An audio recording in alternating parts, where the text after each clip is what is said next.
একজন নেককার মহিলা ৭০ জন আউলিয়ার চেয়ে উত্তম।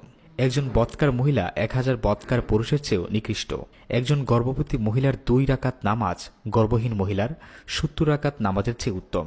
গর্ভবতী মহিলার প্রত্যেক রাত এবাদাত ও দিনগুলো রোজা হিসাবে গণ্য করা হয়। একটি সন্তান ভূমিষ্ঠ হলে ৭০ বছরের নামাজ রোজার নেকি তার আমলনামায় লেখা হয়। প্রসবের সময় যে কষ্ট হয়, ব্যথা হয়, প্রতিবারের ব্যথার কারণে হজের সোয়াব দান করা হয়।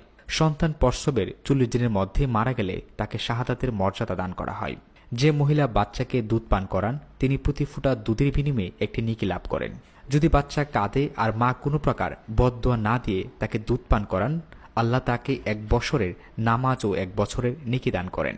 যখন বাচ্চার দুধ পান করানো হয়ে যায় তখন আসমান থেকে একজন ফেরেশতা অবতীর্ণ হয়ে সে মাকে সুসংবাদ দান করেন যে আল্লাহ পাক তোমার জন্য জান্নাত ওয়াজিব করে দিয়েছেন। যে মহিলা বাচ্চার কান্নার জন্য ঘুমাতে পারেন না তিনি ২০ জন গোলাম আজাদ করার নেকি পান।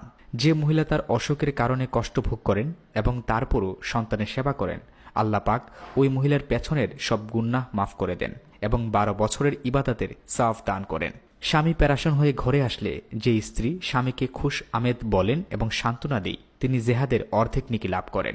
যখন স্বামী স্ত্রী একে অন্যের প্রতি মহব্বতের দৃষ্টিতে থাকান তখন আল্লাহ পাক তাদের প্রতি মহব্বতের দৃষ্টিতে থাকান।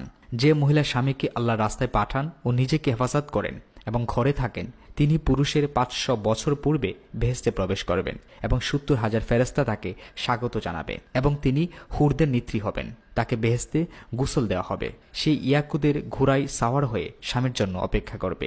যে স্ত্রী স্বামীর অবাধ্য তার নামাজ ও অন্যান্য ইবাদত আসমানের উপর উঠে না।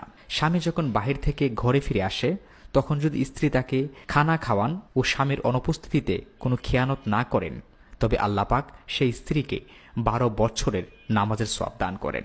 স্বামী স্ত্রীকে একটি মাসালা শিক্ষা দিলে ৭০ বছরের ইবাদতের সমান সওয়াব পাবেন। যে পবিত্র মহিলা নামাজ রোজার পাবন্দি করেন ও স্বামীর খেদমত করেন তার জন্য বেহেশতের ৮টি দরজা খুলে দেওয়া হয়। যে মহিলা জিকিরের সাথে ঘর ঝাড়ু দেয় আল্লাহ পাক তাকে কাবাগর ঝাড়ু দেওয়ার সওয়াব দান করেন। যে মহিলা বিসমিল্লাহ বলে খাবার প্রস্তুত করেন আল্লাহ পাক তার রুজির মধ্যে বরকত দান করেন। যে স্ত্রী তার স্বামীর সন্তুষ্টি অবস্থায় মারা যায় তার জন্য বেহেশত ওয়াজিব। যে মহিলা পর্দা করে না অন্য পুরুষকে নিজের দিকে আকৃষ্ট করে ওই সমস্ত মহিলা বেহেশতে যাবে না, এমনকি বেহেশতের সুঘ্রাণও পাবে না তারা।